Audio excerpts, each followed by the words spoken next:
Loué et remercié soit le Seigneur notre Dieu pour sa fidélité, pour sa grâce, pour sa parole, pour tout ce qu'il nous a déjà accordé, déjà donné, et aussi pour ce qu'il a préparé pour nous aujourd'hui.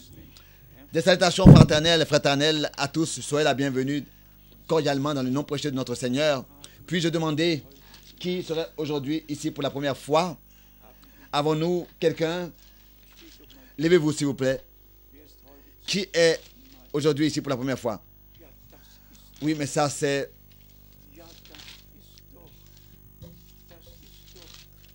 Ça c'est merveilleux, c'est merveilleux. Que Dieu vous bénisse. Nous espérons que ce n'est pas la dernière fois. Que Dieu vous bénisse, que Dieu vous bénisse. Que Dieu vous bénisse. Très bien. Que Dieu vous bénisse. Que Dieu vous bénisse. Amen. Que Dieu vous bénisse tous. C'est très bien. Le frère Di Prosimo de Liège est venu avec toute l'église, 7 voitures pour aujourd'hui être ici. C'est merveilleux, c'est bien, c'est bien.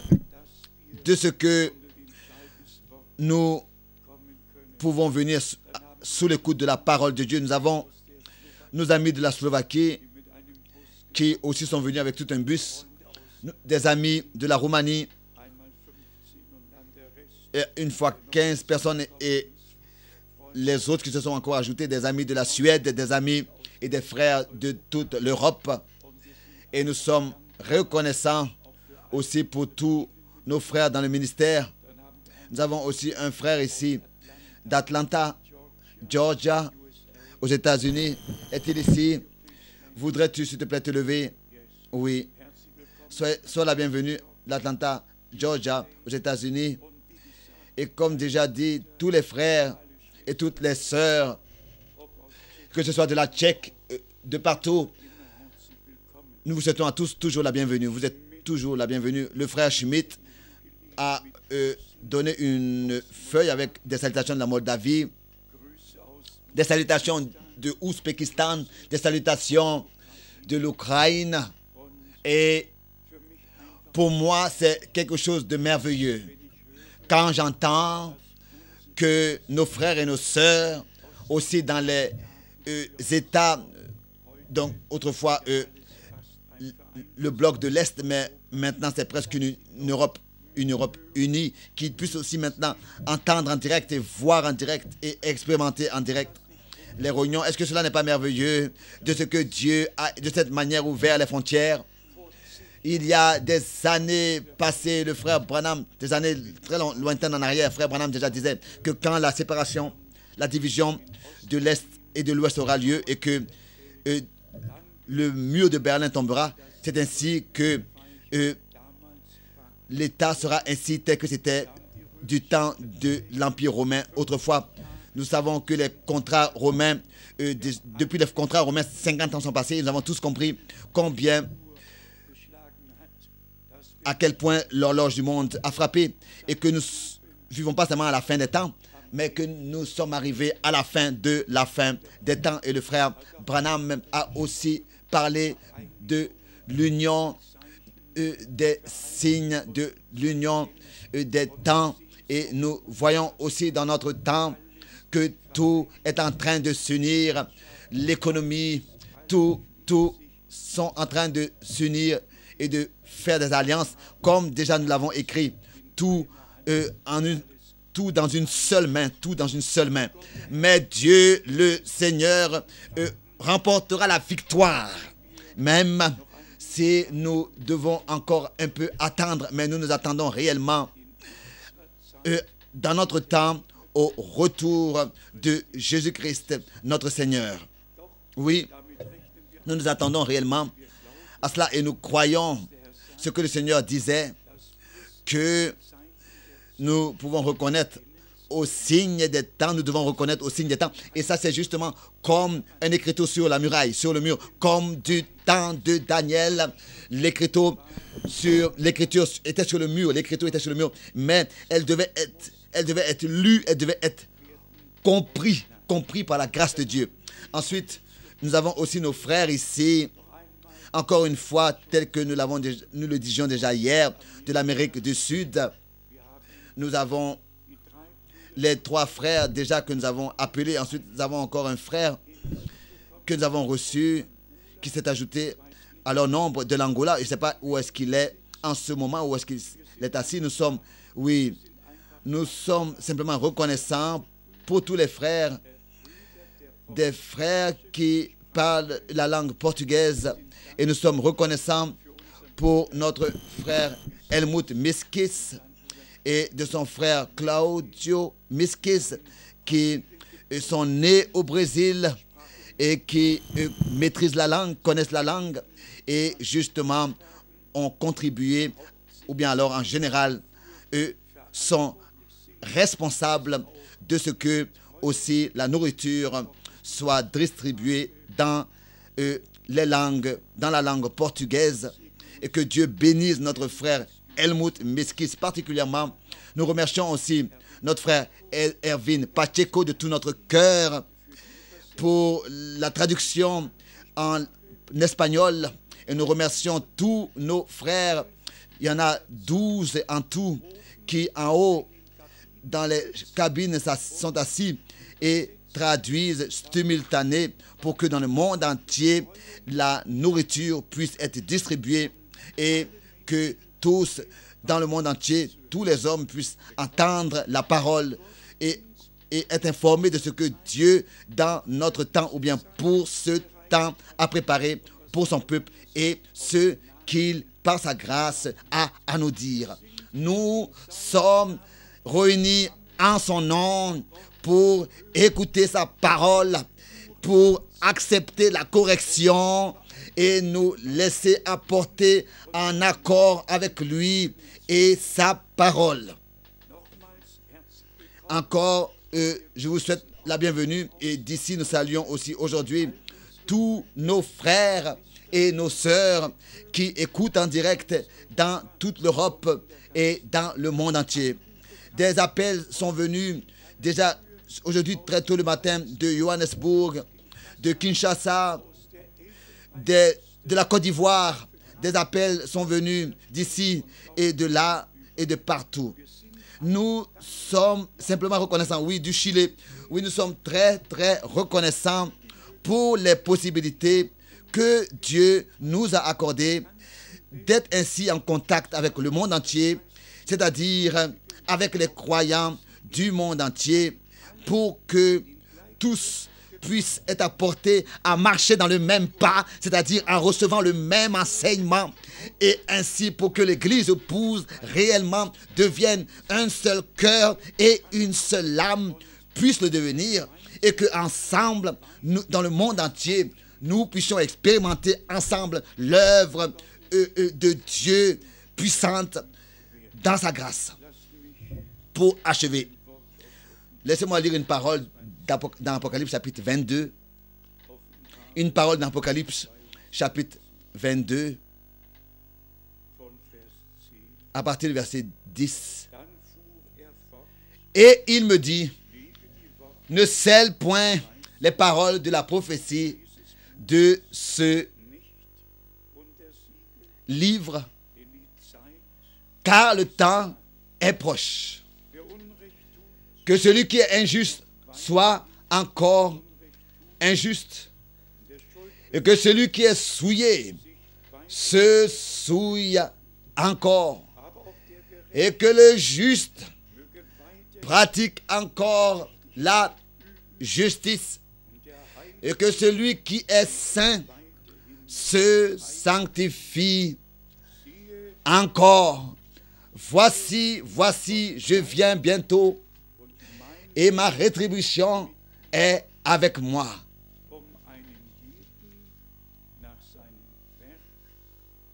Pour rendre à chacun selon son œuvre.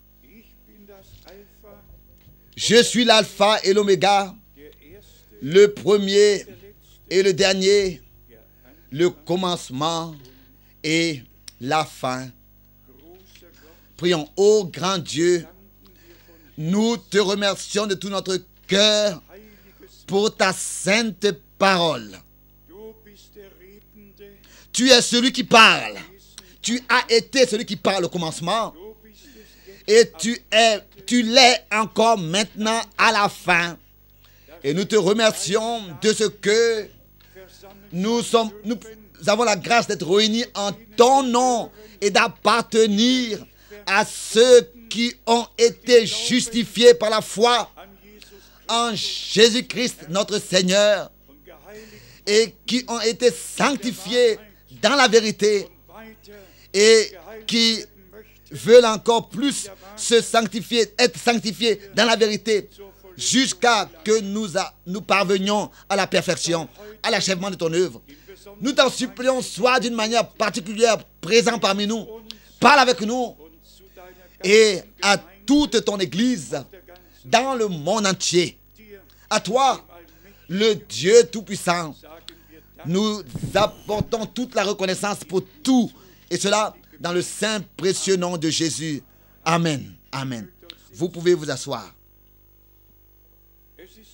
C'est vraiment un privilège de ce que sans être dérangés ainsi tranquillement, nous pouvons être rassemblés pour écouter la parole, pour accepter l'enseignement et d'une manière nouvelle, toujours de manière nouvelle, être bénis.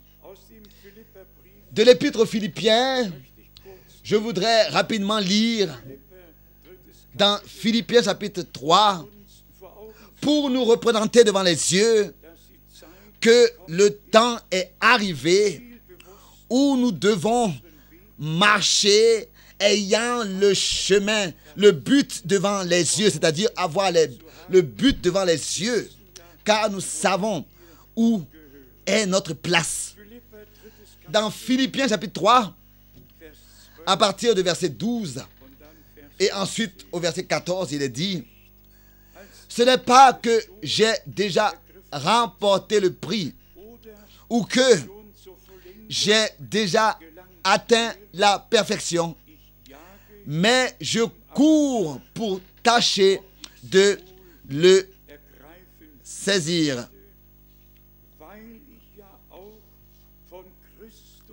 Puisque moi aussi j'ai été saisi par Christ. » As-tu été saisi par lui? Est-ce que sa parole a pénétré ton cœur? Est-ce que tu as entendu son appel? Venez à moi, vous tous qui êtes fatigués et chargés. Je vous donnerai du repos pour vos âmes. Et ensuite, le témoignage merveilleux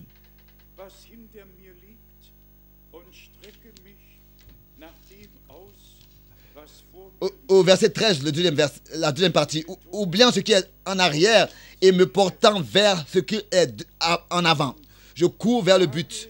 Je cours vers le but, verset 14, pour remporter le prix de la vocation céleste de Dieu en Jésus-Christ. C'est une vocation céleste liée à un prix qui nous a été adressé. Et celui qui l'accepte confirme d'avoir été élu, prédestiné avant même la fondation du monde. Confirme par cela d'avoir expérimenté l'adoption par Jésus-Christ notre Seigneur, le Fils de Dieu. Comme Paul l'a écrit dans Galates 4, verset 4 et dans d'autres versets. Ensuite, au verset 15, nous tous donc, qui sommes des hommes faits, qui avons le but devant les yeux, ayons cette même pensée. Nous voulons diriger, fixer nos yeux sur le but. Et ensuite, si vous êtes en quelque point d'un autre avis, Dieu vous éclairera aussi là-dessus. Nous venons, n'est-ce pas, de différentes confessions, profession de foi, direction de foi, église et église libre. Et chacun amène encore quelque chose de ces religions. Mais le temps arrive ensuite où nous devons nous détacher entièrement et nous dépouiller de tout ce qui n'a rien à voir à faire avec Dieu et sa parole. Alors le temps arrive où l'enseignement est adressé à nous et que réellement nous sommes ramenés à l'état primitif et au commencement.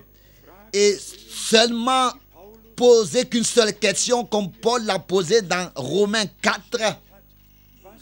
Que disent les Écritures?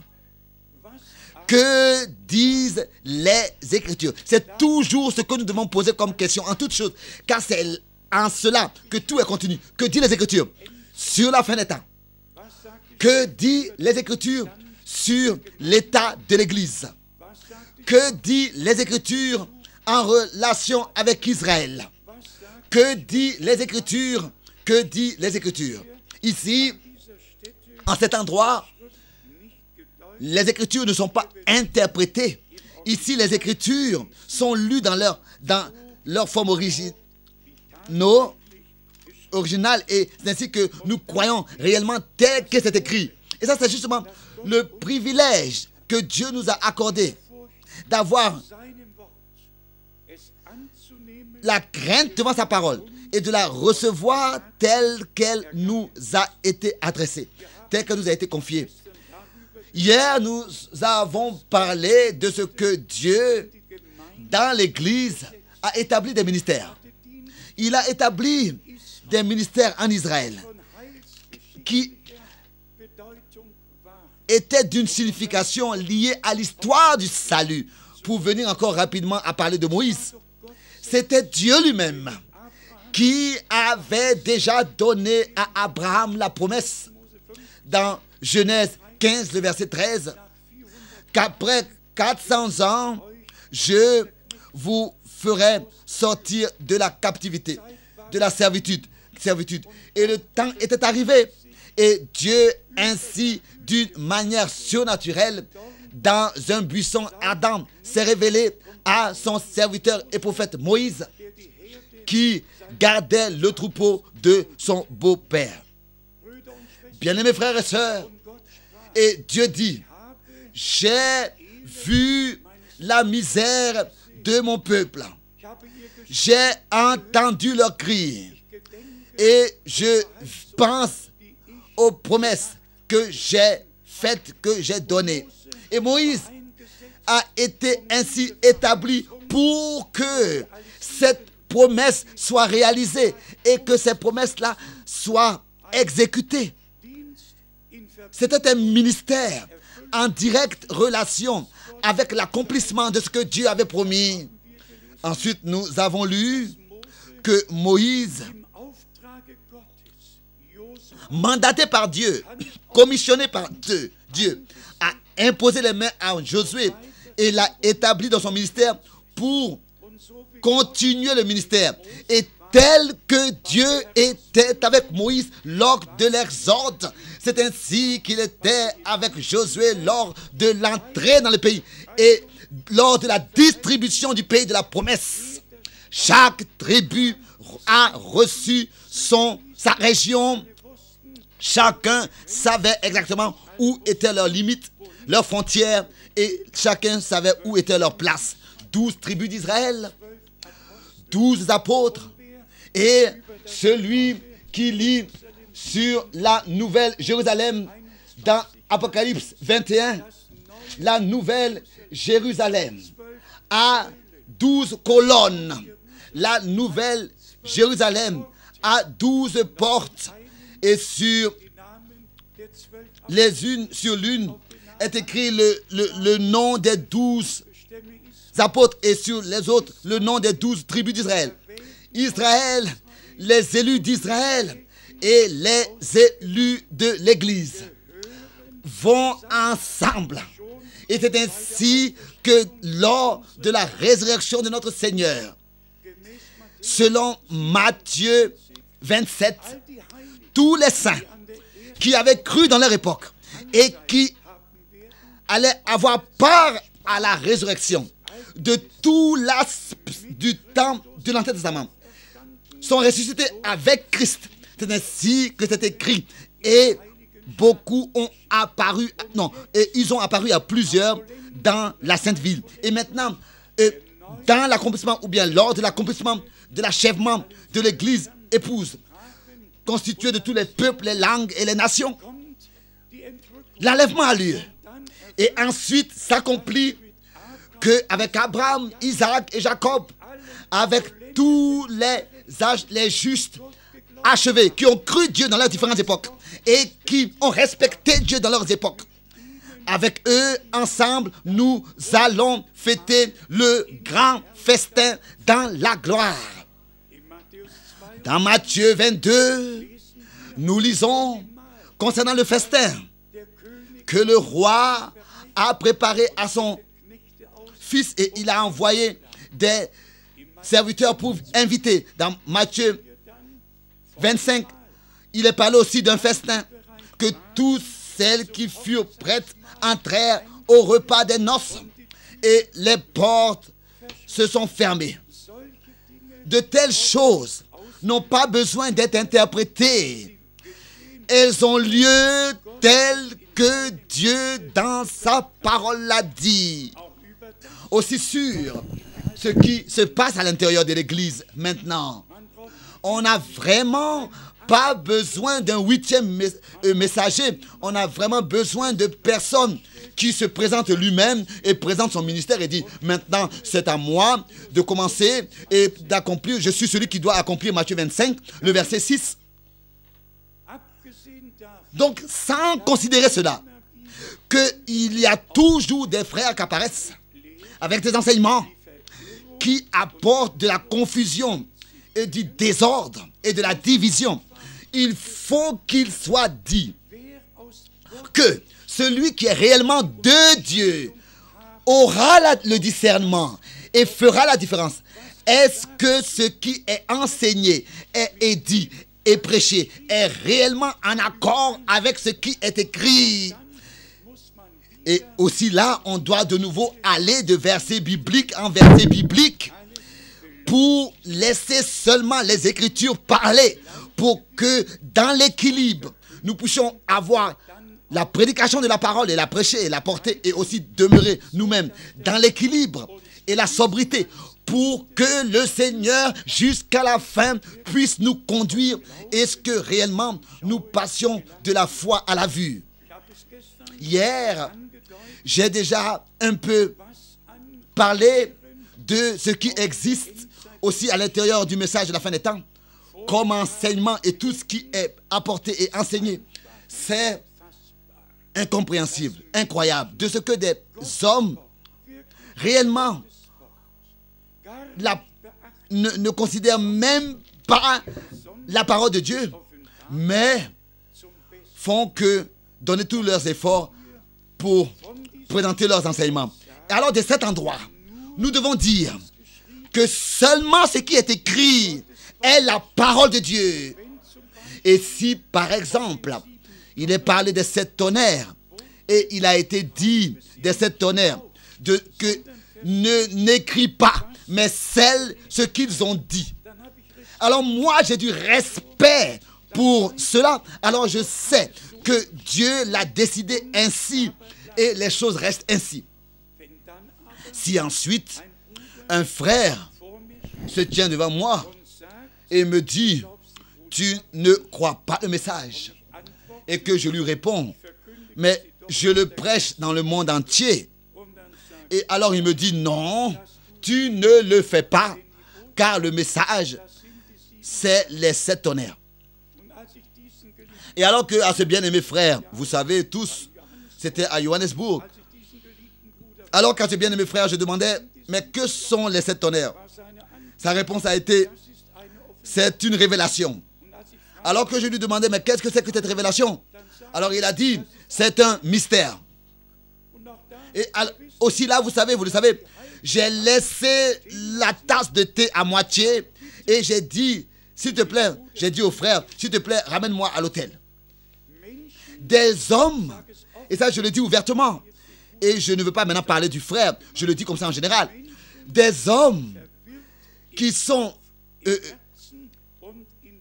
confondus dans leur tête, dans leur cœur et dans leur enseignement. Il s'agit vraiment de ce que nous puissions respecter la parole de Dieu et ne pas aller au-delà des Écritures, ne pas aller plus loin que les Écritures. Et il n'y a pas longtemps, il y a un frère qui me disait qu'il s'agit aussi des 7 tonnerres qui ont retenti alors que l'ouverture des seaux allait avoir lieu. Et ça, c'est vrai. Et là, nous devons faire la différence. Il y a eu réellement une détonation le 28 février en 1963, avant l'ouverture des seaux. D'une manière que frère Branham, sous un ordre du Seigneur, est allé dans la montagne. Et c'est là que cela s'est passé. Que 7 tonnerres puissants ont ébranlé toute la région. Et frère Branham regardait vers le ciel et a vu se former ce nuage surnaturel. Et c'est là-bas qu'il lui a été dit qu'il doit repartir à Jeffersonville parce que les 7 tonnerres vont être ouverts.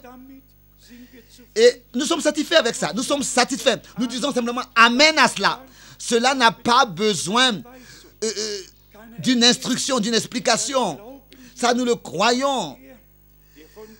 Qu'il est le prophète promis et déterminé.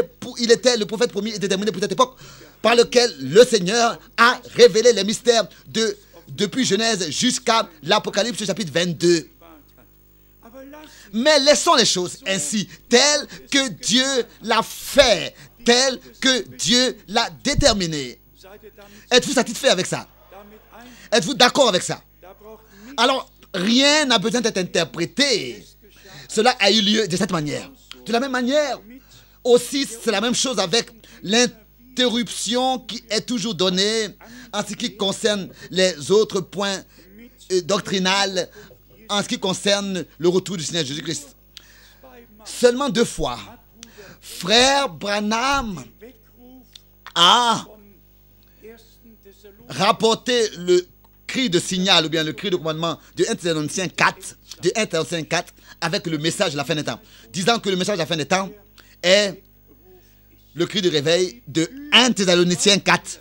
Mais c'est plus de 200 fois où frère Branham, de manière si claire, est venu à parler de ce que c'est que le message et de ce qu'il contient.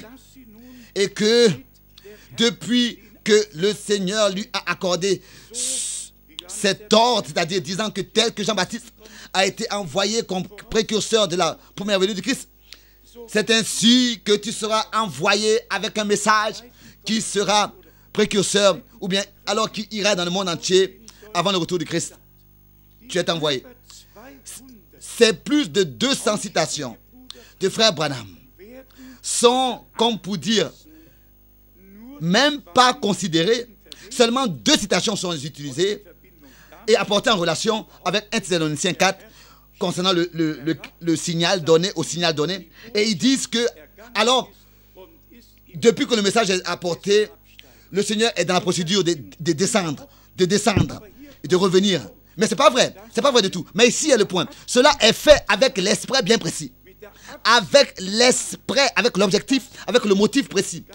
Que nous puissions, ou bien alors le monde entier, ne doit pas savoir que c'est seulement après le retour à la maison de frère Branham que le message a été porté dans le monde entier. Et c'est justement ça qui ne plaît pas à ces gens. Et c'est peut-être raison qu'ils doivent apporter le message de la fin des temps en relation directe avec le retour du Seigneur, comme c'est écrit dans 1 Thessaloniciens 4. Et ils ne respectent pas que c'est seulement après le retour de la maison de frère Branham que le message a été apporté dans le monde entier et que l'appel à sortir et la préparation de l'église épouse a lieu. Toujours, quand l'adversaire donne une interprétation, alors c'est toujours avec un esprit bien précis. C'est pour remettre en question ce que Dieu fait et semer le doute et éloigner l'humanité de ces choses. Ou bien, je ne dis pas cela pour moi. Un appel, ce n'est pas ma chose, c'est la chose de Dieu. Et là, aucun homme a le droit un droit de décision. Vous savez que frère Branham a entrepris seulement 7 voyages internationaux et de toute sa vie, il a seulement visité 12 pays. Et de son temps, le message n'était pas encore connu. C'était en grande partie des réunions d'évangélisation, d'enseignement et de guérison. C'est seulement après son retour à la maison que réellement cela a eu lieu, que la parole a été portée dans le monde entier, pouvait être portée dans le monde entier. Dieu a simplement déterminé les choses ainsi et ça, nous devons le respecter.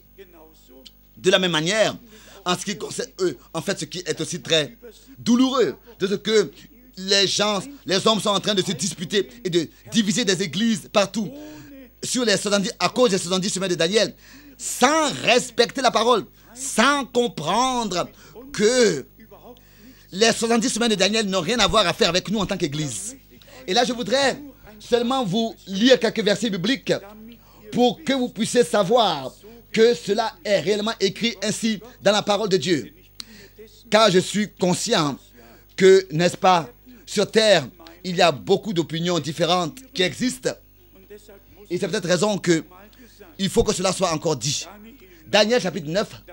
Daniel chapitre 9, à partir du verset 24.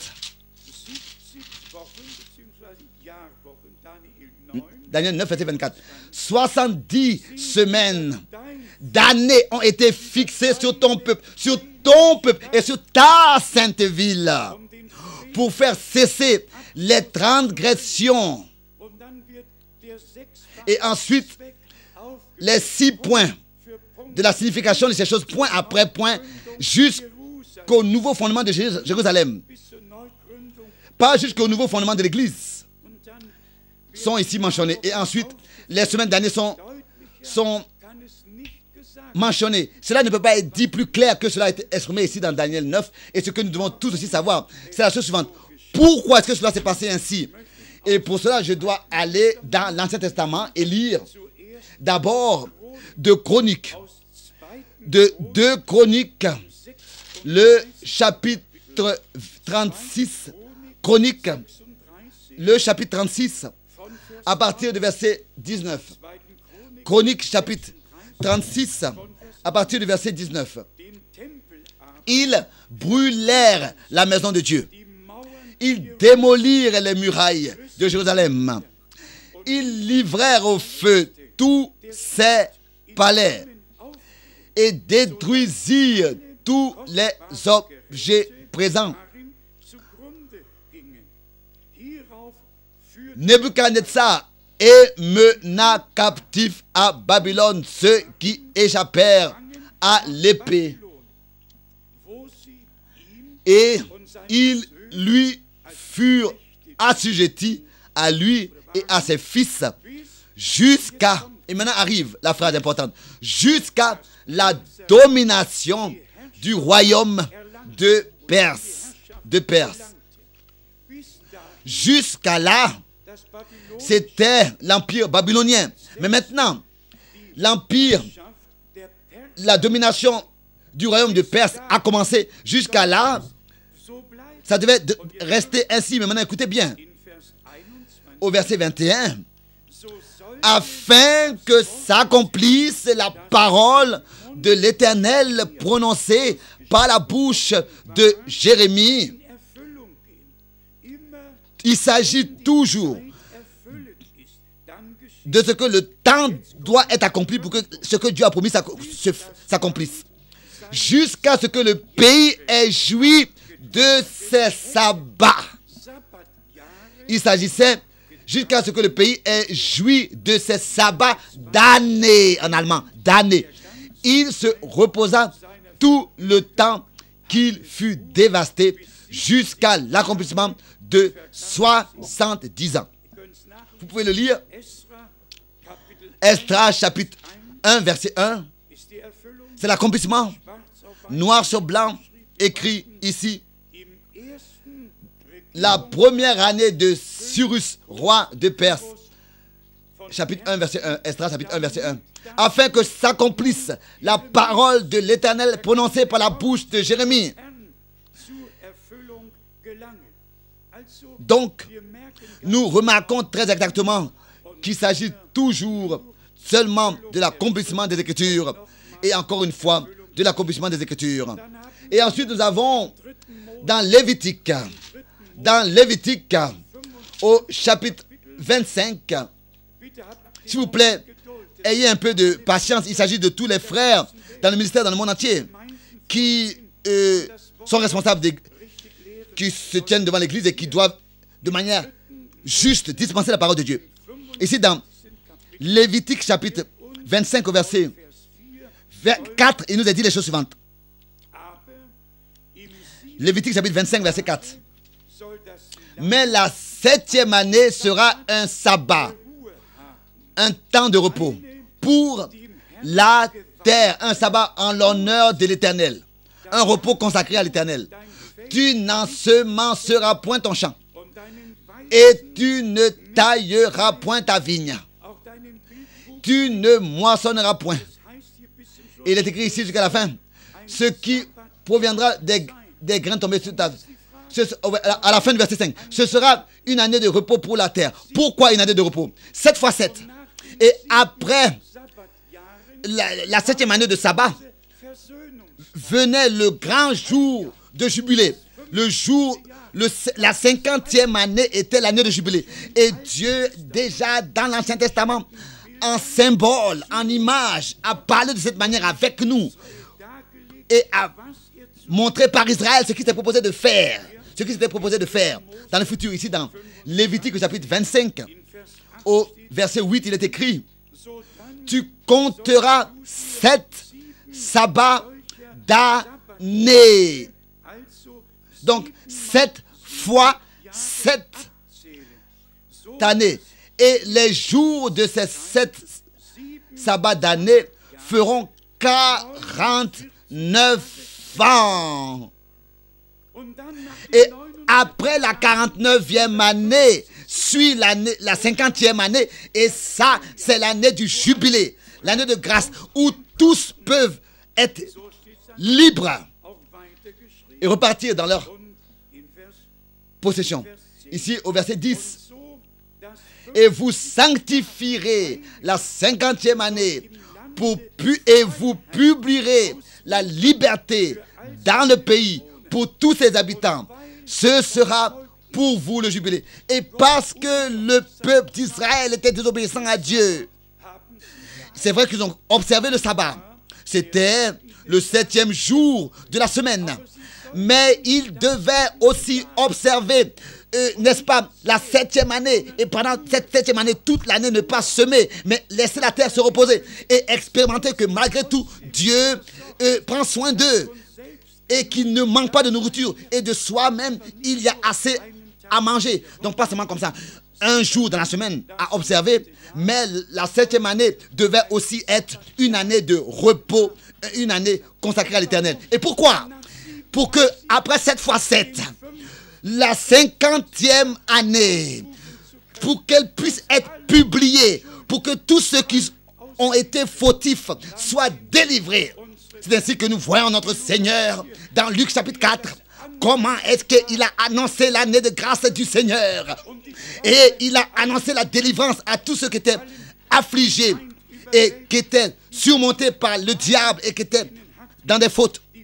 Il leur a apporté la délivrance. On doit donc, quand on parle d'un sujet biblique, on doit, n'est-ce pas, considérer tous les versets qui parlent de ce sujet. Par exemple, et ne rien interpréter. Par exemple, la 70e semaine de Daniel, ou bien les 70 années de Daniel dans le dernier laps de son temps. Ici, cela est écrit noir sur blanc que le transgresseur va trouver fin, sa fin aura lieu quand cela est écrit ici dans Daniel. Je lis encore de Daniel 9 au verset 27. Concernant le transgresseur, il fera une solide alliance avec plusieurs pour une semaine. Et au milieu de la semaine, il fera cesser le sacrifice et l'offrande. Le dévastateur commettra les choses les plus abominables. Ça, cela ne concerne pas l'Église, cela concerne Israël. Quand l'alliance sera brisée. Et ensuite, c'est ainsi que la ruine et ce qui a été résolu fondra sur le dévastateur. Et on doit ici, avec ce verset, aller dans Matthieu 24, où le Seigneur aussi a parlé de ça et a montré ce qui va se passer avec Israël. Ici, nous l'avons. Matthieu 24, à partir du verset 15. C'est pourquoi, lorsque vous verrez l'abomination de la désolation dont a parlé le prophète Daniel, établi en lieu saint, que celui qui lit fasse attention. Alors, nous voyons de manière très exacte où est-ce que tout cela a sa place. Et je le répète encore une fois, bien-aimés frères et sœurs, dans ce contexte des choses, tel que Dieu a établi et a mis à leur place, a ordonné les ministères des apôtres, des prophètes, c'est ainsi qu'il est aussi dans l'Église. Il a ordonné les ministères. On doit simplement le respecter. Alors que Paul commençait son ministère, le ministère de Pierre n'a pas arrêté, n'a pas cessé. Et quand Jean était sur l'île de Patmos, tous les autres ministères n'ont pas non plus été perdus. Tous n'ont pas perdu le ministère. Un ministère complète l'autre. Et chaque ministère a un certain domaine qu'il inclut dans son ministère. Et c'est peut-être raison.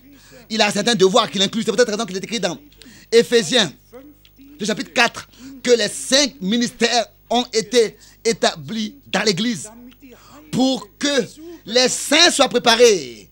Préparés. Pas seulement un ministère, mais il y a plusieurs ministères qui ont été établis. Et Paul était donc l'homme qui, principalement, a surtout parlé des divisions et des faux enseignements. Et il a vraiment été très sérieux avec les gens qui étaient responsables de ces choses. Il ne pouvait pas supporter des faux enseignements. Et bien, mes frères et sœurs, croyez-moi, je ne peux pas non plus les supporter. Je ne peux pas les supporter. C'est quelque chose d'étranger qui n'a pas sa place dans l'Église. Et quelque chose d'étranger est quelque chose qui dérange. Et pas seulement qui dérange, mais c'est quelque chose qui détruit. Et on n'en a pas besoin. L'Église doit expérimenter une guérison divine. Et réellement, dans la parole de la vérité, être sanctifié. Ici particulièrement dans Timothée et dans Tite, Paul a toujours de nouveau parlé du vrai enseignement, de la sainte doctrine. De la sainte doctrine. Il a donc défendu la sainte doctrine ici dans Tite chapitre 3. Ici Paul écrit dans Tite chapitre 3 à partir du verset 10. Éloigne-toi. Après un premier et un second avertissement de celui qui provoque des divisions. Éloigne de toi celui qui provoque des divisions. Au verset 11. Tu sais qu'un tel homme, sache qu'un homme de cette espèce est perverti et qu'il pêche en se condamnant lui-même. Donc en allemand, c'est un pécheur. Remarquons-nous cela. Ça, c'est la description de ceux qui commettent des divisions par des enseignements étrangers. Ce sont des pécheurs. Ils pêchent. Et c'est peut-être raison que l'ordre saint nous a été accordé par le Seigneur de défendre le vrai enseignement et de prêcher la vraie parole. Et Dieu veille seulement sur sa parole. Il veille sur ceux qui prêchent sa parole aussi. Et il veille sur toute l'Église qui, de tout son cœur, reçoit sa vraie parole et de tout son cœur croit sa vraie parole. Et si nous voulons bien savoir les choses exactement, Il n'y a pas longtemps, n'est-ce pas, le dernier week-end à Zurich, nous l'avons déjà mentionné, de telles personnes qui commettent des divisions rejettent ensuite les vrais serviteurs de Dieu. Ça, c'est le signe direct. Il y a deux choses qui ne peuvent pas être unies. C'est pas possible, c'est pas possible.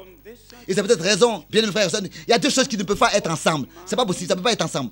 Et c'est peut-être raison, laissez-moi prononcer l'avertissement et l'exhortation que l'apôtre Jean a écrit ici aussi à cet endroit à tous nos frères et nos sœurs dans le monde entier et à nous aussi ici à tous. La troisième épître de Jean, le premier verset. La troisième épître de Jean, le premier verset.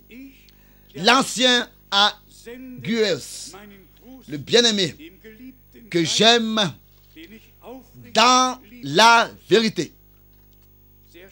Très bien. Le vrai amour de Dieu. Ça, c'est l'homme qui a le plus parlé de l'amour. Peut-être plus que tous les autres ensemble. Et ensuite, il écrit encore ici. Bien-aimé, je souhaite que tu prospères à tout égard et sois en bonne santé comme prospère l'état de ton âme. Que cela soit aussi ainsi avec nous. Que notre âme puisse prospérer. Que notre âme ne puisse que recevoir la semence incorruptible de la parole de Dieu. Car qu'il n'y ait pas dans un même cœur deux sortes de semences qui soient semées. Mais que notre cœur puisse recevoir seulement qu'une seule semence, c'est-à-dire la semence incorruptible, la véritable parole de Dieu. Vous savez, alors que le Seigneur avait semé la vraie parole, la vraie semence, l'adversaire est allé derrière lui et a semé dans le même champ sa semence, alors que tous dormaient. Nous voulons veiller et nous voulons prier et être attentifs à prêter le récemment à ce que la parole de Dieu dit et ne pas écouter ce que des hommes ont à dire. Et ensuite, au verset 3, j'ai été fort réjoui lorsque des frères sont arrivés et ont rendu témoignage de la vérité qui est en toi. Cette parole me plaît. De la vérité qui est en toi. De ce que Dieu est vérité, est véritable. Ça, nous le savons. Mais ici, il est parlé de la véracité d'un homme. Ici étaient les sentiments du Christ, la nature du Christ, la vie du Christ. Dans un croyant, un vrai croyant, un homme de Dieu. De la manière dont tu marches dans la vérité. Un témoignage reconnu. Tel que tu marches dans la vérité. Pas dans les interprétations, mais tu marches dans la vérité, pas dans les interprétations. Ensuite, au verset 4. Je n'ai pas de plus grande joie que d'apprendre que mes enfants marchent dans la vérité. Dans la vérité. Dites Amen simplement. Il n'y a pas une plus grande joie pour un porteur de la parole de Dieu que ça. D'avoir cette joie que tous ceux qui écoutent la parole marchent dans la vérité, restent dans la parole, restent dans la vérité et marchent en elle et est trouvé en elle, sont trouvés en elle, sont en elle. Ensuite, il continue ici et il continue ici et arrive au verset 9. Et au verset 9, nous voyons la disposition de ceux qui se détournent et leurs œuvres et leurs actions est révélée ici dans la troisième épître de Jean au verset 9. J'ai écrit quelques mots à l'église, mais Diotrève, qui aime à être le premier parmi eux, ne nous reçoit point. Oui. Qu'est-ce que c'est ça? Ce grand homme de Dieu de l'époque. Si Paul vivait encore à cette époque, je ne sais pas. On dit que Jean a écrit l'Apocalypse dans les années 96, je ne sais pas. En tout cas, il dit ici, moi l'ancien, moi l'âgé, moi l'ancien, j'envoie ma salutation. Mais écoutez bien, bien amis, Bien-aimés frères et sœurs dans le monde entier. Le bien-aimé disciple de Jésus, le frère, notre frère Jean, qui se reposait sur la poitrine du Seigneur, comme personne d'autre, qui avait été appelé par Dieu et qui avait reçu la grâce de Dieu, qui avait été donc envoyé sur l'île de Patmos pour être condamné, et qui a écrit les 22 chapitres de l'Apocalypse, qui parfaitement nous représente tout le conseil du salut de notre Dieu devant nos yeux. Cet homme qui avait été si béni de Dieu et privilégié par Dieu, à lui, les portes sont fermées parce qu'il y a un homme dans l'église qui veut être le premier, qui voulait être le premier et qui a simplement dit non, non, non, non, nous ne l'acceptons pas. Qui sont ces gens? Qui sont ces hommes qui agissent de cette manière? Ils sont faux dans leur cœur, faux dans leur enseignement, faux dans leurs actions. Ce grand homme de Dieu, vous savez, j'étais sur l'île de Patmos et j'ai lu les 22 chapitres de l'Apocalypse. Je me suis proposé dans les années 82 de passer une semaine là-bas et de lire l'Apocalypse. Je suis rentré et sorti et j'ai toujours de nouveau dit au Seigneur, bien-aimé Seigneur, je ne suis ni Paul ni Jean, mais il y a une chose que je te demande. Je ne suis pas non plus frère Branham, mais il y a une chose que je te demande. Révèle-moi ce que tu as révélé autrefois, montré autrefois à Jean. Révèle-moi.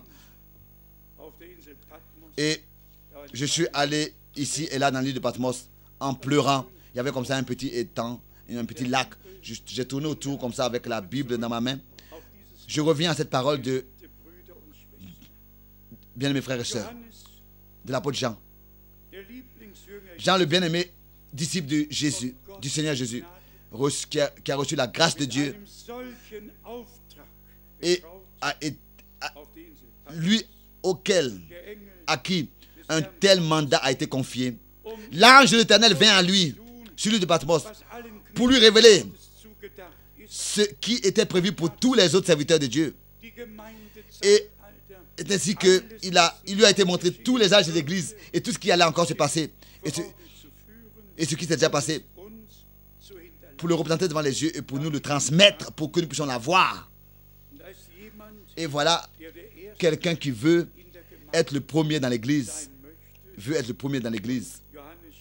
Et Jean écrit qu'il ne nous accepte, il ne nous reçoit pas, il ne nous accepte pas. Et cela ne suffit pas encore. Au verset 10, c'est pourquoi, si je vais, je rappellerai les actes qu'il commet en tenant contre nous des méchants propos. Non content de cela, il ne reçoit pas les frères et ceux qui voudraient le faire, il les en empêche et les chasse de l'Église. Je l'ai lu de la Bible. Bien-aimés frères et sœurs, nous vivons dans le même temps. La même chose se passe. Il n'y a rien que des propos méchants qui sont écrits et envoyés. Ensuite, la porte se ferme. Alors, on n'a plus besoin de nous.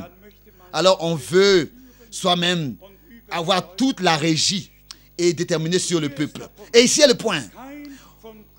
Aucun serviteur établi par Dieu, réellement, va vouloir déterminer sur l'Église. C'est Dieu qui détermine sur lui-même et sur sa propre Église. Et le Seigneur étant toujours encore le chef de l'Église. Et tous sont soumis à la tête au chef. Ce que nous lisons ici a lieu aujourd'hui dans le monde entier.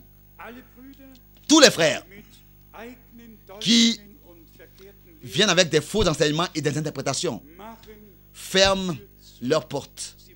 Ils ferment leurs portes. Ils ne veulent pas qu'on les dérange dans ce qu'ils font. Ils veulent qu'on les laisse tranquilles et ils veulent dominer sur le peuple.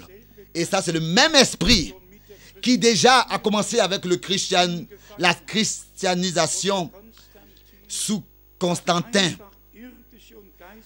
que la puissance religieuse et politique s'est unie pour dominer sur les hommes et déterminer sur eux, les commander et les égarer. Donc, nous comprenons ici ce qui est écrit ici et nous voulons le recevoir de tout notre cœur.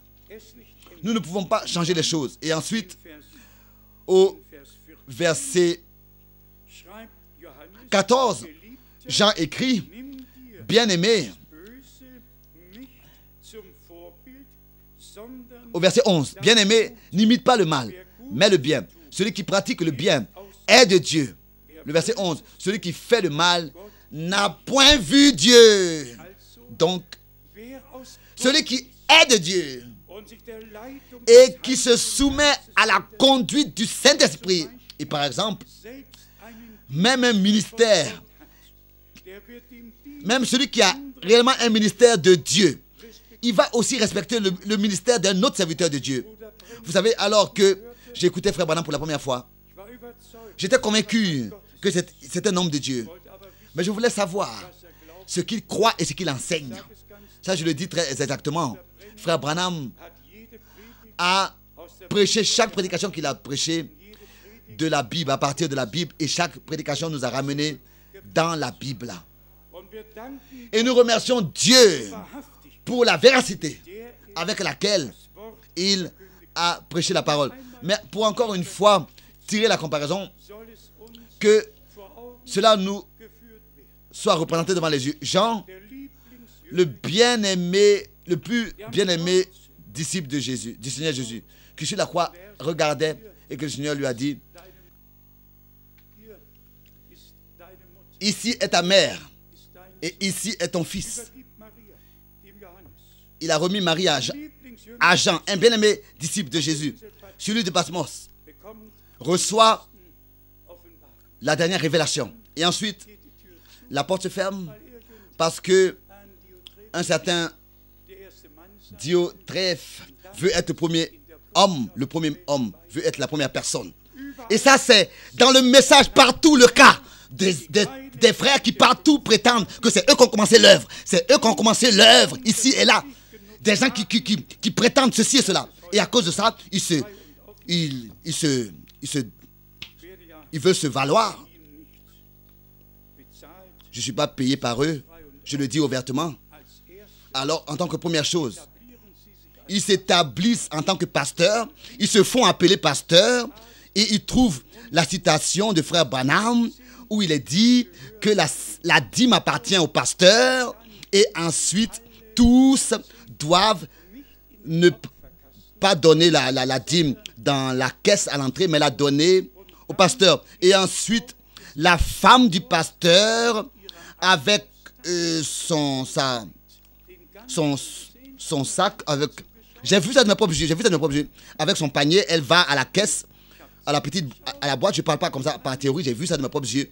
Elle va et elle renverse toute la boîte dans son sac. J'ai habité chez un pasteur qui s'est fait appeler comme ça et j'ai vu comment cela se passe.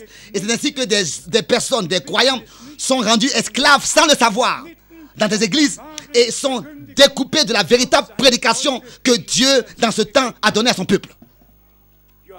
Jean a dû supporter ces choses. Moi aussi je le supporte. Mais ça je vous le dis déjà aujourd'hui. Jusqu'à la fin, cela ne restera pas ainsi. Le Seigneur va délivrer son peuple, exiger son peuple, l'appeler à sortir, le placer sous la conduite directe du Saint-Esprit et sous son influence divine. Et c'est ainsi que s'accomplira ce que Paul a adressé aux Romains, dans Romains, le chapitre 15, au verset 16. Romains, le chapitre 15, à partir du verset 16. D'être ministre de Jésus-Christ parmi les païens. Pour les païens, je m'acquitte du divin service de l'évangile de Dieu. Dans d'autres traditions, il est parlé de la sacrificature, afin que les païens lui soient une offrande agréable, étant sanctifiés par l'Esprit Saint. Ça, C'est l'objectif, le but d'un ministère que Dieu, dans l'Église, a établi. Le verset 17. J'ai donc sujet de me glorifier en Jésus-Christ pour ce qui regarde les choses de Dieu. Car je n'oserais pas mentionner une chose si Christ lui-même ne l'avait pas faite par moi. Est-ce que cela n'est pas merveilleux? Pas moi, Paul. C'est pas moi qui ai fait ceci ou bien qui ai fait cela. Mais c'est Christ qui l'a fait par moi. Il a fait que m'utiliser comme un ustensile. Il a pu que m'utiliser. Il a utilisé ma bouche. Il a pu utiliser ma bouche pour transmettre ses paroles. Il a utilisé mes mains pour qu'elles puissent être imposées, pour qu'elles puissent être imposées aux malades, pour que les malades soient guéris. Je ne vais pas me glorifier, mais je vais simplement dire, tel que c'est le cas aussi, tel que c'est vrai, c'est Christ qui l'a fait par moi. Et avec un objectif, pour amener les païens à l'obéissance par la parole et par les actions. Oh bien mes frères et sœurs, c'est de ça qu'il s'agit. Il s'agit de seulement sur le chemin de l'obéissance de la foi. C'est seulement comme ça, seulement sur le chemin de l'obéissance et de la foi. C'est seulement comme ça que nous atteindrons le but. Et ça, c'est l'objectif, le but du message de la fin des temps que Dieu, par sa grâce, nous a accordé. Qu'à la fin, une église sans tache et sans ride devant le Seigneur apparaisse. Comme c'est écrit dans Éphésiens 5, au verset 27. Un troupeau racheté par le sang, sanctifié dans la parole de la vérité, rempli du Saint-Esprit, scellé du Saint-Esprit, après que nous ayons reçu la parole de la vérité. Comment le frère Branham le disait d'une manière si merveilleuse. Si Dieu nous accorde son sceau, alors ce qu'il a introduit en nous, placé en nous, sera fermé, scellé. Et rien d'autre pourra encore être introduit dans notre cœur. C'est ainsi que cela, de nouveau, doit avoir lieu maintenant. Bien, mes frères et sœurs, il ne s'agit pas seulement de moi. Il s'agit de toi. Il s'agit de l'Église de Jésus-Christ dans le monde entier. Plus de mélange ne doit exister et doit être toléré. Plus rien qui n'a pas son origine dans les Écritures et qui ne peut pas subsister devant Dieu. Aussi, au plus d'interprétations sur les 70 semaines d'années, si le retour du Christ, si Matthieu 25, sur les 7 sceaux. Laissons tout écrit tel que c'est écrit et laissons s'accomplir les choses telles que Dieu l'a dit. Pourquoi interpréter? Ce n'est pas moi qui veille sur sa parole, c'est lui qui veille sur sa parole. C'est lui qui veille sur sa parole. Et parce que j'ai reçu sa parole dans mon cœur, il veille aussi sur moi. Et si tu as reçu sa parole dans ton cœur, il veille aussi sur toi à cause de sa parole que tu portes dans ton cœur. Alors, il n'y a plus de problème. Alors, tu peux accepter le ministère de Moïse, le ministère de Josué, le ministère de tous les prophètes et les mettre à leur place bibliquement. Recevoir aussi et mettre à sa place et ordonner le ministère de Jean-Baptiste, ordonner le ministère de Pierre, l'homme de des premières heures, ordonner tout bibliquement. Qui le jour de la Pentecôte, le jour du fondement de l'Église du Nouveau Testament, a reçu le privilège de tenir la première prédication avec cette parole. Répentez-vous, convertissez-vous et soyez baptisés chacun de vous au nom du Seigneur Jésus-Christ pour confirmer le pardon de vos péchés. C'est ainsi que vous recevrez le don du Saint-Esprit. Et c'est ainsi que voilà l'effet par la puissance du Saint-Esprit de la prédication était si puissante que 3000 hommes lors de la première prédication et lors du premier baptême d'eau étaient présents. C'est ainsi que cela est écrit dans Actes des Apôtres chapitre 2 au verset 41. Bien mes frères et sœurs, cela doit être dit dans chaque réunion. Telle que la première prédication était, c'est ainsi que la dernière doit être. Aussi les deux dernières et les troisième dernière.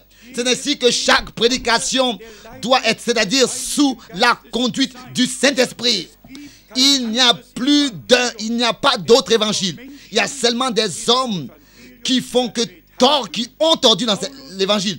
Et Paul, dans Galates chapitre 1, a prononcé la malédiction sur tous ceux qui apportent un autre évangile en dehors de l'évangile que nous avons reçu prêché par le Saint-Esprit venu du haut des cieux. Comme c'est écrit dans 1 Pierre. C'est peut-être la raison, bien, frères et sœurs, avec tout le sérieux, nous devons revenir à Dieu et revenir à sa parole. Encore aujourd'hui, aussi aujourd'hui, une parole adressée à tous ceux qui ont remis leur vie au Seigneur, consacré leur vie au Seigneur, qui ont expérimenté une conversion, qui ont expérimenté le pardon de leurs péchés, qui l'ont accepté dans la foi et qui ont reçu la paix avec Dieu. Aujourd'hui, vous avez la possibilité de vous laisser baptiser, bibliquement, de vous laisser baptiser. Et je sais que Dieu a déjà touché le cœur et continuera encore à le faire. Donc, pas seulement les premiers et les derniers, pas seulement la première et la dernière, mais chaque prédication, sous la conduite du Saint-Esprit, va contenir ce que la première et la dernière a contenu et va contenir. Donc, il s'agit de revenir à l'original, revenir à la parole de Dieu et toujours de nouveau poser la même question. Que dit les Écritures? Et si ensuite une certaine pensée, une certaine voix veut comme ça vous chuchotez quelque chose, et dire non, il ne s'agit pas de ça, ça ne dépend pas de ça, ça ne dépend pas de ça. Non, non, non. Rejetez une telle voix, et cela au nom du Seigneur Jésus-Christ. Un seul Seigneur, une seule foi et un seul baptême. L'adversaire va toujours venir. Il va toujours vouloir chuchoter quelque chose pour vous éloigner et vous éloigner de l'obéissance et du chemin de l'obéissance et de la foi et de l'obéissance de la foi pour vous attirer sur son propre chemin. Détachez-vous de lui et de son piège avec l'aide de Dieu et par la grâce de Dieu, permettez au Seigneur de vous apporter en accord avec lui et sa parole. C'est ainsi que le problème dans le domaine spirituel terminera, cessera. Dieu accordera pour cela sa grâce. Résumons ce que nous avons ici aujourd'hui et cela au nom du Seigneur. Considérez ou bien avions à dire, il faut que tout se repose sur 2 ou 3 témoins. Chaque verset biblique, chaque enseignement biblique doit être en accord avec l'Ancien et le Nouveau Testament, avec les prophètes et les apôtres, avec l'enseignement de Jésus-Christ. Doit se reposer sur au moins 2 ou 3 versets avec l'enseignement des apôtres. Et encore pour mentionner cela parce que cela concerne le baptême. Si par exemple le Seigneur Jésus, dans Matthieu 28, dit et baptisez-les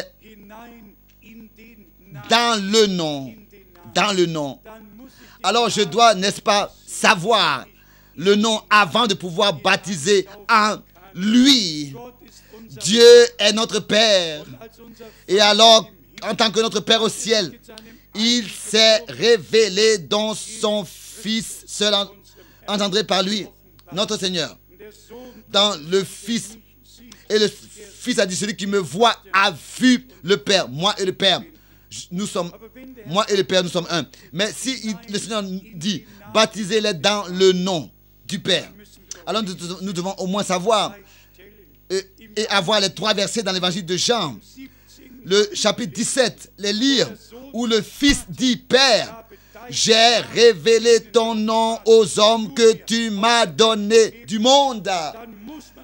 Alors nous devons revenir à la parole de Dieu et dire, bien-aimé Seigneur, ici tu as donné l'ordre missionnaire de baptiser en ton nom.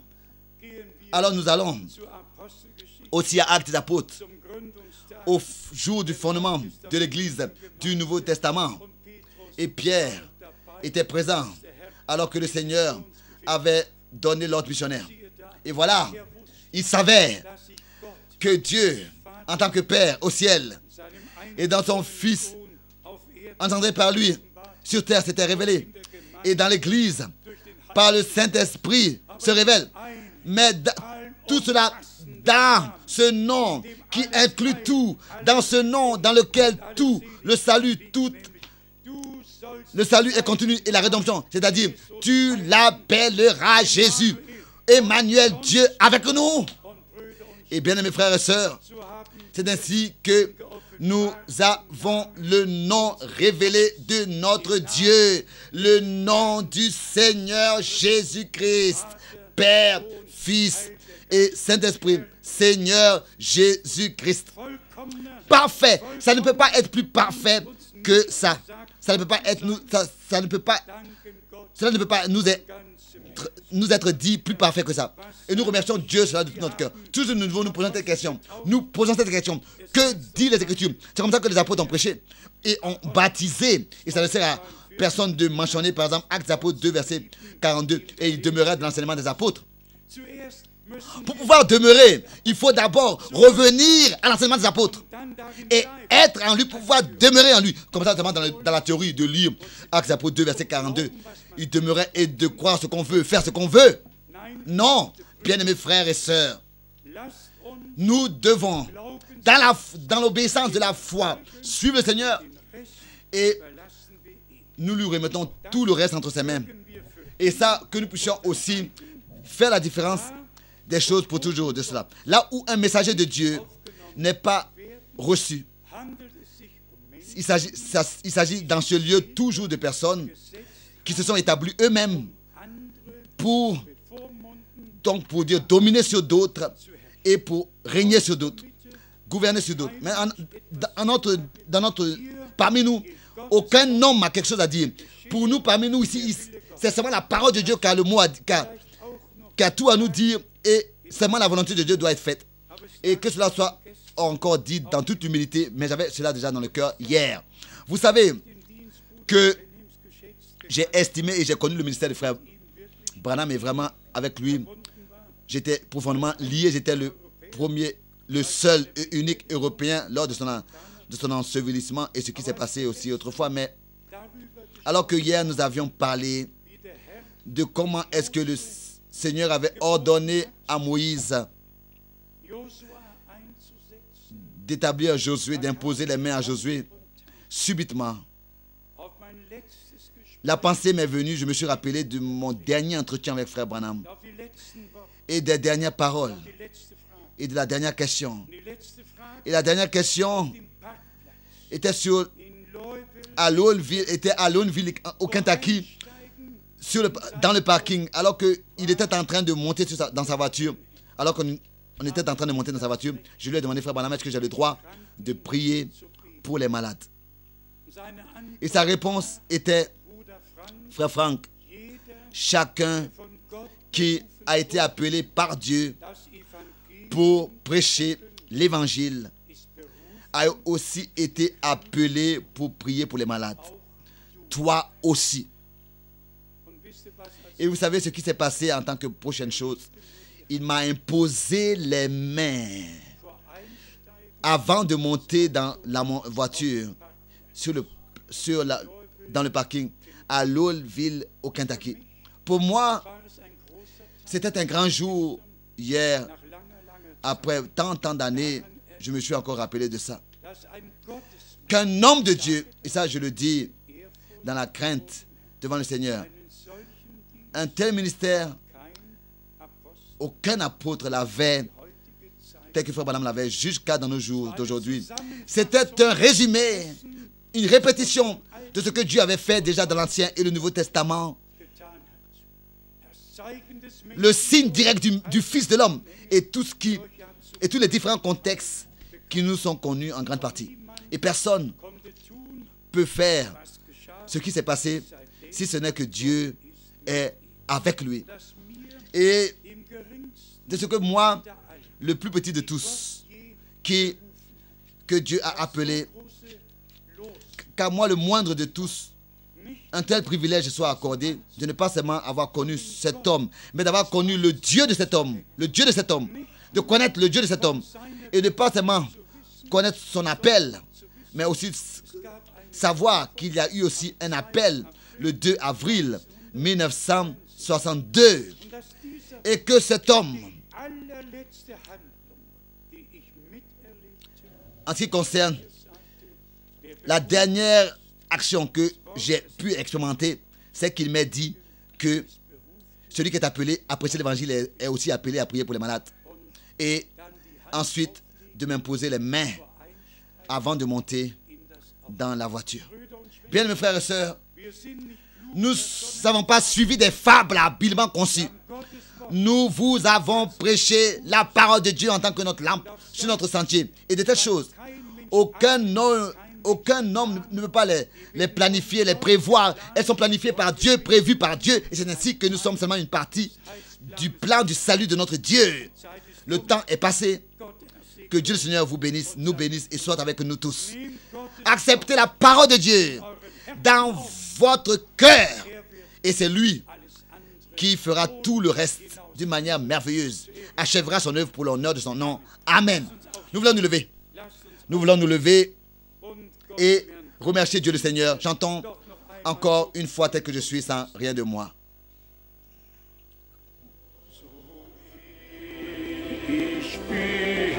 So muss es sein, nicht meine Kraft, nur du allein.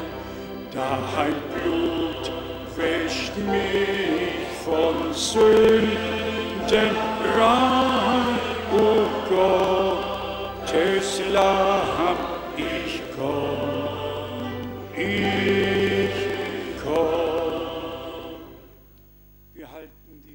Nous conservons les têtes courbées. Je voudrais aussi aujourd'hui demander, est-ce que la parole de Dieu a pénétré votre cœur, notre cœur? Est-ce qu'il y a certains ici qui voudraient consacrer leur vie, qui ont consacré leur vie au Seigneur? Et est-ce qu'il y en a qui veulent consacrer leur vie au Seigneur? Est-ce qu'il y en a quelques-uns ici qui veulent se laisser baptiser? De deux frères et sœurs, nous le savons déjà qu'ils veulent se laisser baptiser. Peut-être qu'il y en a encore d'autres qui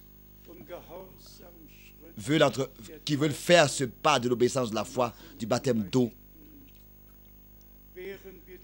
Pendant que nous gardons les têtes courbées, je voudrais demander, est-ce qu'il y en a encore quelques-uns ici qui veulent se laisser baptiser? Alors levez s'il vous plaît les mains. 1, 2, 3, 4, 5, 6, 7. Oui, ça, c'est merveilleux. Venez s'il vous plaît devant, directement, venez devant. Venez s'il vous plaît directement devant. Nous allons encore prier pour vous. Oui, simplement ici devant. Viens voir s'il te plaît.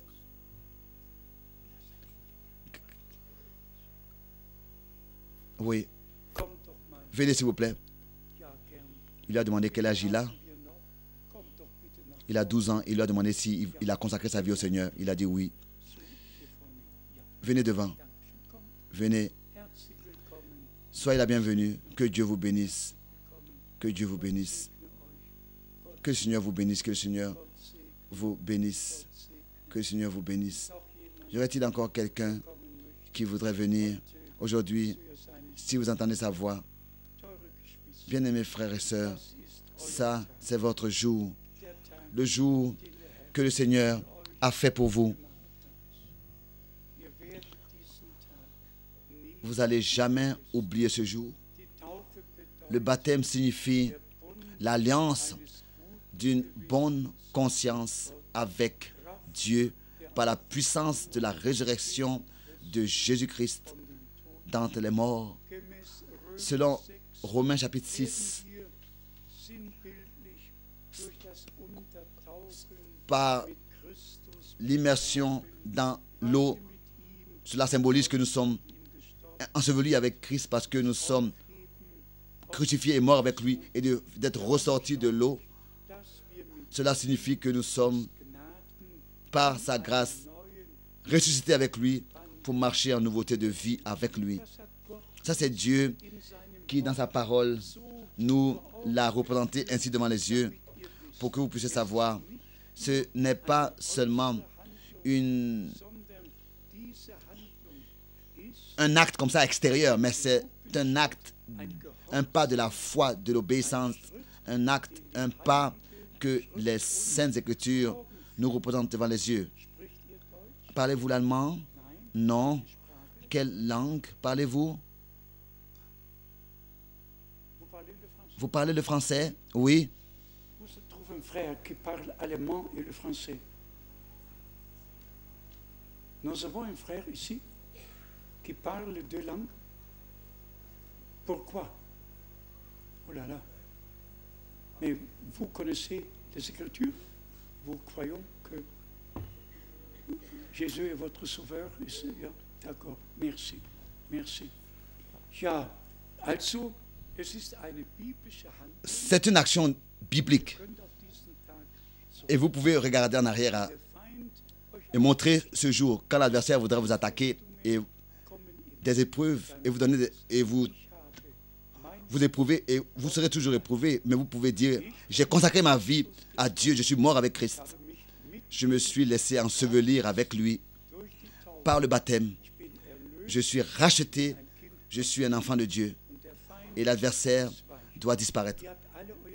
Vous avez tous consacré votre vie au Seigneur. Tu as consacré ta vie au Seigneur. Oui, parles-tu l'allemand? Vous parlez le français ou bien le roumain? C'est aussi le français? Ja? Okay, na schön. Dann haben Sie alles gut verstanden. Dann lassen Donc je pense qu'ils ont tous bien compris. Nous voulons prier encore. himmlischer Vater, wir bitten für unsere Père Céleste, nous prions pour nos bien-aimés frères et nos bien-aimées sœurs. dass du sie segnest, Que tu puisses les bénir die Taufhandlung segnest, et bénir le baptême, oder Paul le service de baptême, bénir le frère Paul Schmidt qui va baptiser Taufhandlung vollziehen wird und dass dein et que ta bénédiction euren Geschwistern accompagne nos bien-aimés frères et sœurs begleitet par ta grâce jusqu'à qu'ils passent de la foi zum Schauen, à la vue de ce qu'ils ont cru. Loué et exalté seist sois-tu, ewig Dieu éternel, treuer Gott. fidèle. Halleluja. Alléluia. Amen. Nur noch ein paar Worte. Encore quelques paroles. Gedenkt unser, Pensez à nous euren Gebet, dans vos prières. gedenkt all Pensez à tous ceux die das Wort qui sagen. portent la parole. Wir geben unseren Brüdern Et nous remettons aus Südamerika, à nos frères de l'Amérique du Sud des salutations. wir sind mit ihnen Nous sommes liés particulièrement avec eux. wie der eine Bruder Comme l'un des frères disait, in all den Stämmen dans toutes les tribus, plus de 60 allein dialectes seulement dans la région de l'Amazonie. Et Dieu envoie quelqu'un qui est assez simple, qui est assez humble Zeit hat, et qui a assez de temps pour apprendre toutes ces différentes langues, au moins wie es Not tut, autant que cela est nécessaire pour pouvoir apporter à cette tribu la parole. Nous allons prier ganz besonders très particulièrement pour nos frères. Nous leur demandons maintenant de venir devant. Venez devant. Venez, vous trois, devant. Vous pouvez rester là. Restez comme ça. Oui. Avant de finir, nous voulons prier pour ces trois frères im Besonderen d'une manière particulière. Que Dieu puisse les bénir. Venez, s'il vous plaît. Voilà. erste Stufe. Ja, Ici, sur la première marche. Voilà. ja. Tournez-vous comme ça Wendet euch halb der Gemeinde. vers l'église. Voilà. Comme ça. Vers l'assemblée. Tournez-vous à l'assemblée. Voilà. Merci. Ihr seht uns, Vous voyez nos trois frères. wir werden für sie, Nous allons prier pour eux. dass Gott mit Que Dieu soit avec eux. und dass das größte Et Land que ce grand pays de l'Amérique du Sud, segnet, que Dieu puisse bénir cette région. Et ces frères, ces trois frères, et encore d'autres frères, sie ein gutes Zeugnis geben werden, desquels ils donneront un bon témoignage. Que Dieu aussi bénisse ses frères. Ici, il y a des frères qui connaissent tous mes vieux amis de plus de 30 ans. Oui, nous avons parlé ensemble de ça. als ich vor Alors qu'il y a des années passées déjà, j'avais apporté le message au Brésil, au Venezuela, en Amérique du Sud et du Centre. Ils connaissent tous le frère Galdona, le frère Caladerio et tous ses frères avec lesquels, ensemble, Depuis beaucoup d'années déjà, nous avons partagé la précieuse parole de Dieu ensemble. Nous l'avons portée de pays en pays aussi dans la région du monde, dans cette région du monde. Et aujourd'hui, nos frères sont ici et nous allons prier pour eux et Dieu va les bénir. Prions ensemble. Père Céleste, nous te remercions de tout notre cœur pour nos frères que tu as bénis et que tu établis pour être une bénédiction pour d'autres. Ô grand Dieu, que l'onction du Saint-Esprit se repose sur eux, l'esprit de la sagesse et de la grâce, que cet esprit leur soit accordé, qu'ils puissent trouver ceux qui sont perdus, que tu puisses les utiliser. Bénis tout le pays, bénis toute l'Amérique du Sud et du Centre, bénis l'Amérique du Nord, bénis le monde entier, tous les peuples, toutes les langues et toutes les nations. Oh bien-aimé Seigneur, et sois avec nous tous et que nous puissions apprendre les leçons de ce week-end. Seulement écouter ce qui vient de toi, prêter l'oreille à toi et à ta parole et se fermer à toute influence. Oh bien-aimé Seigneur, veille sur nous, veille sur ta parole et bénis ton peuple dans le monde entier. C'est là en Jésus-Christ, ce Saint-Nom merveilleux, le Saint-Nom merveilleux. Alléluia, alléluia.